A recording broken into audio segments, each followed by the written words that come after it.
Então é isso aí, bora lá de bate-papo. Hoje recebendo uma convidada muito especial, que é a nossa querida Amanda Carvalho. Ela que vem se destacando nas redes sociais por sua luta em defesa da mulher e das pautas voltadas para o autismo e neurodivergentes.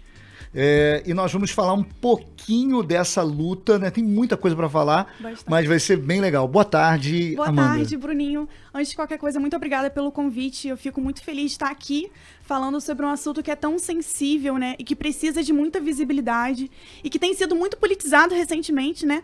Tanto de uma forma negativa quanto positiva também. E esse espaço aqui é muito importante nessa luta, porque o que a gente mais precisa atualmente é visibilidade. Então, mais uma vez, muito obrigada pelo convite. É uma honra ter você aqui com a gente. E olha só, você falou sobre politizar esse assunto. Esse assunto tem que ser politizado, tem que ser debatido.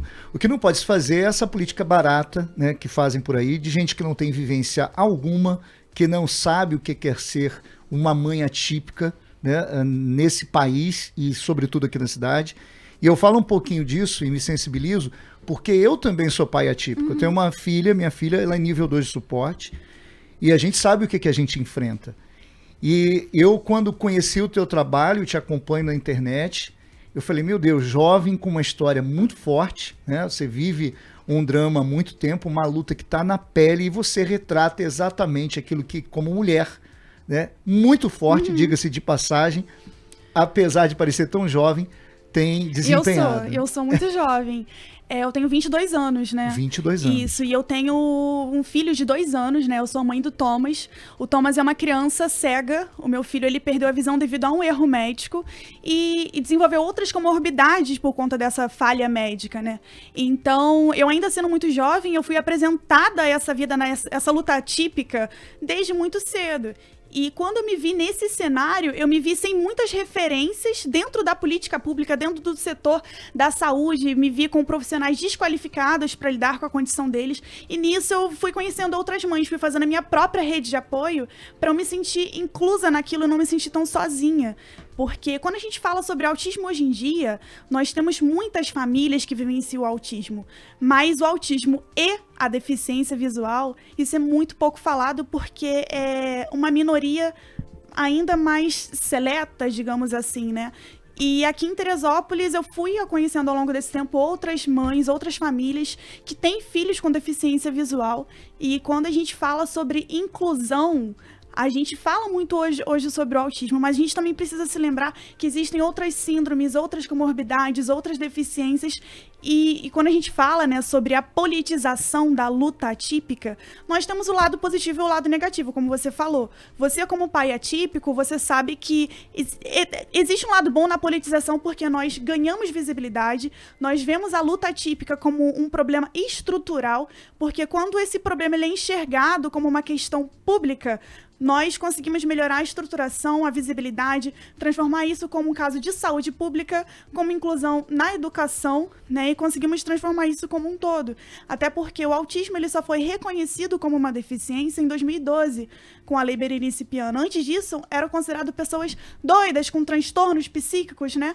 E então essa inclusão ela é muito recente, né? 2012 fazem 13 anos, né, que isso acontece. Então essa inclusão ainda é muito recente. Então eu me vi nesse cenário e precisei falar sobre isso, porque se não tinha quem me incluísse nessas segregações onde eu me vi, eu precisava fazer a minha própria representatividade e trago outras mães comigo também, porque não é uma luta só minha.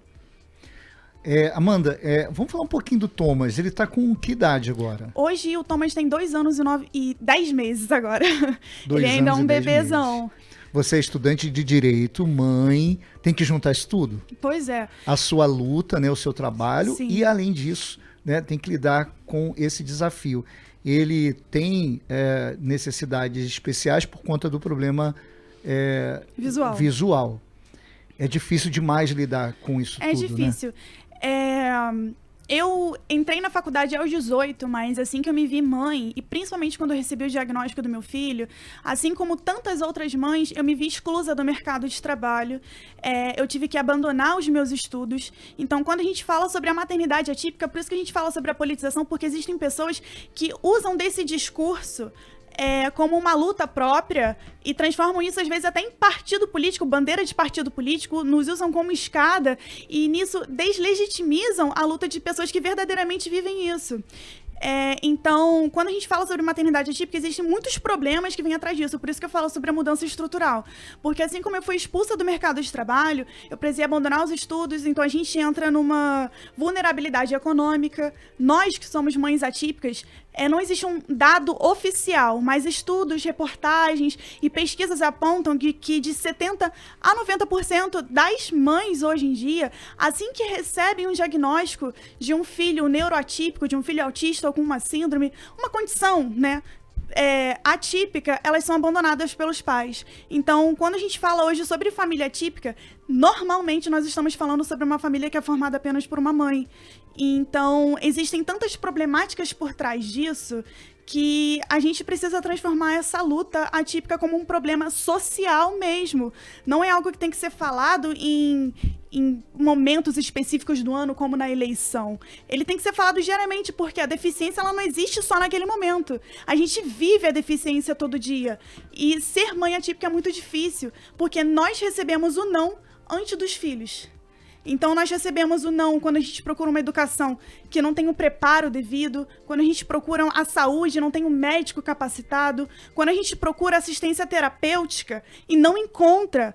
Hoje, nós temos até que parabenizar, porque nós tivemos hoje o Centro para Crianças Neurodivergentes aqui em Teresópolis, mas até pouquíssimo tempo atrás, nós tínhamos apenas a Associação Teia, né, que fazia esse acolhimento. Mas como é uma associação sem fins lucrativos, eles não têm como obrigação acolher e dar conta de toda a demanda da cidade. Então, eles fazem um trabalho excelente, tem uma fila de espera enorme. Então, como que fica as crianças que precisam desse atendimento e não conseguem? Nós temos hoje o CAPSI para fazer acolhimento também das mães, mas a gente está falando sobre um aparato público que não tem todo o suporte para fazer uma intervenção em grande escala. Porque eu tive acesso à Secretaria de Educação no ano passado, e o dado era de que nós tínhamos 2.000 crianças somente na rede pública de educação com deficiência. Hoje, lá na Secretaria de Educação, eles fazem um trabalho muito bacana. Eles têm, inclusive, um setor específico para educação especial. Lá existe uma única pessoa que tem curso de educação especial, que tem mais de 10 anos de experiência, que, inclusive, faz um trabalho excelente. Mas hoje as crianças, para ter esse suporte da Secretaria de Educação no setor de educação especial, para ter, por exemplo, um profissional de apoio na escola, ela precisa de um laudo, né? E aí a gente entra num ciclo, porque assim como eu disse agora, sobre esse centro de intervenção que nós recebemos agora, dessa nova gestão, nós precisamos de um laudo para conseguir essa intervenção terapêutica, assim como essa criança, para conseguir um profissional de apoio, também precisa de um laudo. Só que aí entra um problema que nós enfrentamos, que é um dos nãos, nós como mãe recebemos, que é, para a gente conseguir essa intervenção na educação terapêutica, a gente precisa de um laudo. Nós temos pouquíssimos profissionais que podem dar um CID a essa criança, né? Nós sabemos que nós temos uma fila de espera gigantesca para conseguir atendimento com o neuropediatra. Existem famílias, eu conheço, famílias que estão há 10 meses esperando um primeiro atendimento com o neuropediatra para conseguir um laudo. E a gente sabe que esse laudo não é recebido em uma única consulta. São diversas consultas para conseguir chegar a um CID. Só que como que fica a qualidade de vida? Como que fica a intervenção nesse momento que essa criança não tem esse CID? Ela fica sem profissional de apoio? Ela fica sem terapia? Como que fica?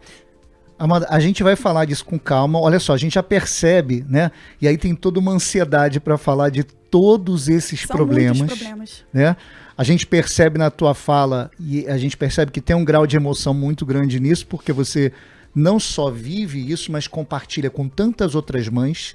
A gente vê que o primeiro desafio, a gente pode pontuar aqui, eu acho que, ver se faz sentido isso, é que a dificuldade para conseguir um laudo, para ter intervenções básicas, como, por exemplo, a presença de um tutor, de um moderador. Sim, um profissional, né, de apoio. Um profissional de apoio na sala de aula já é um desafio. Sim, precisa do laudo. Ou seja, antes. A gente precisa de ter esse suporte na escola para que tenha inclusão, começa por aí. Sim.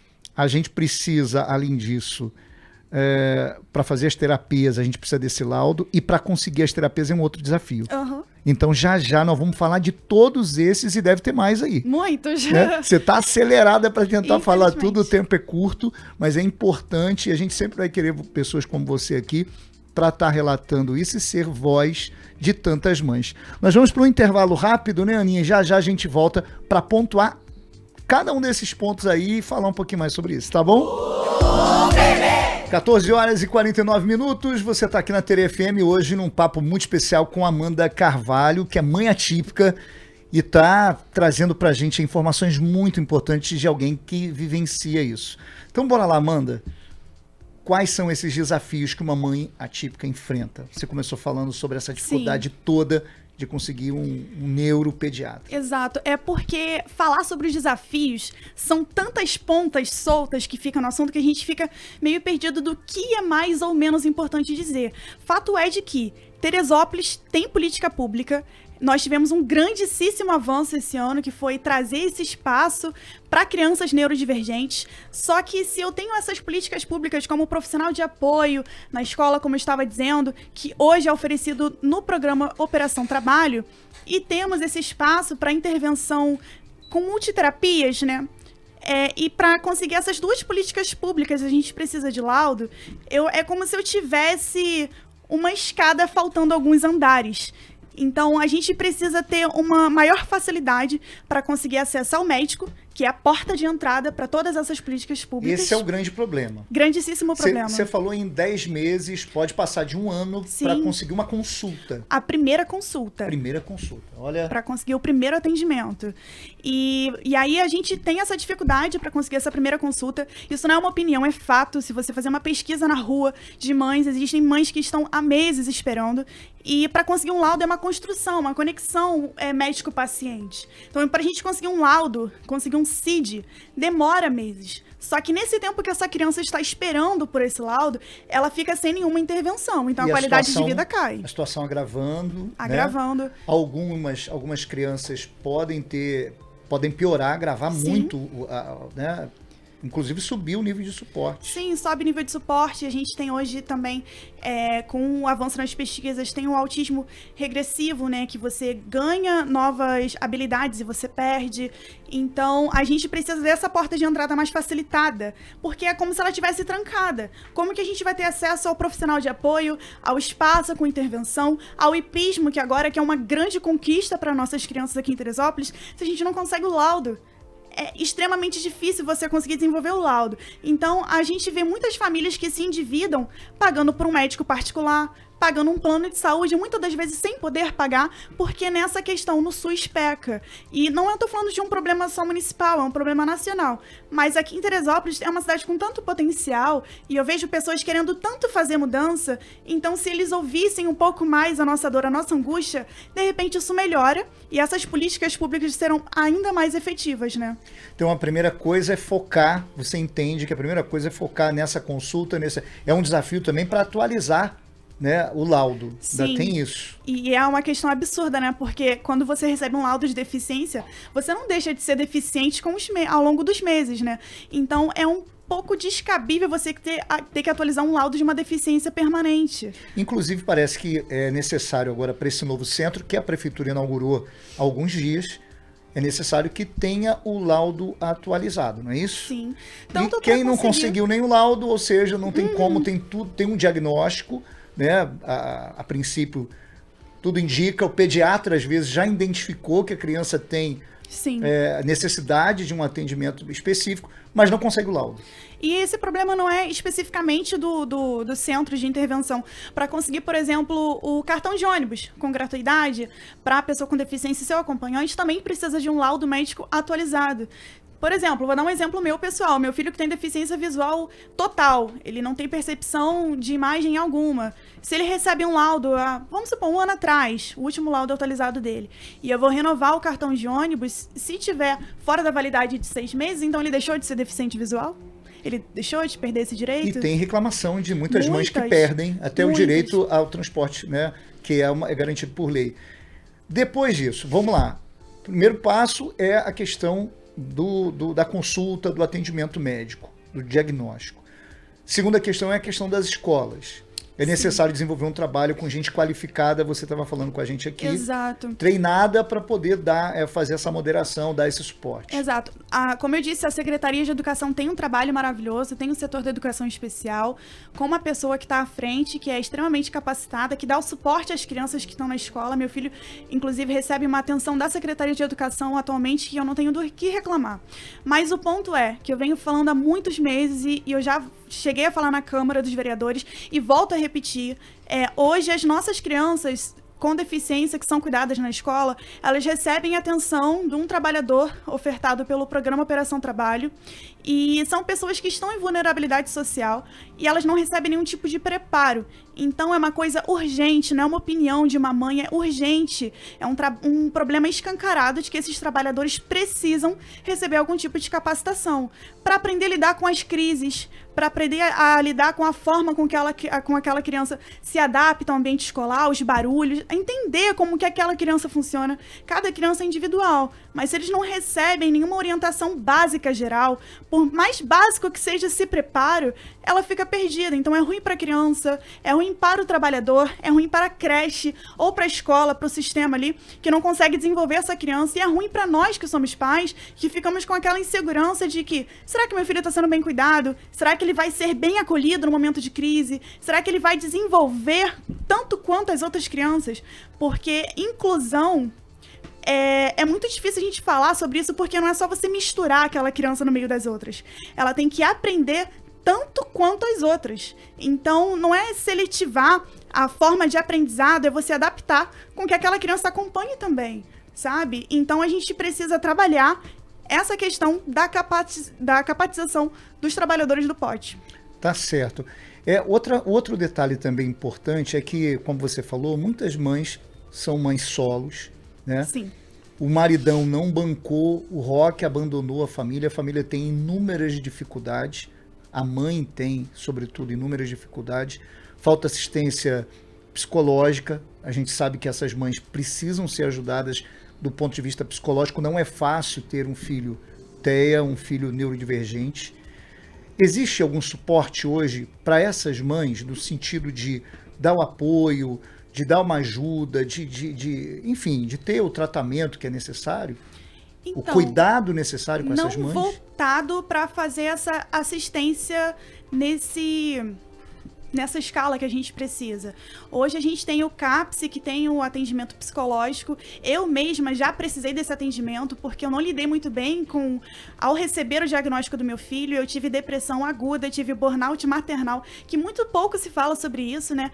Porque junto com a maternidade atípica, geralmente vem adoecimento psíquico. Uhum. Só que é um atendimento muito precário. Agora eu vou falar sobre uma experiência pessoal, que eu fui atendida no CAPS, e quem me atendeu, na verdade, foi uma enfermeira. Então é tudo muito precário mesmo o atendimento.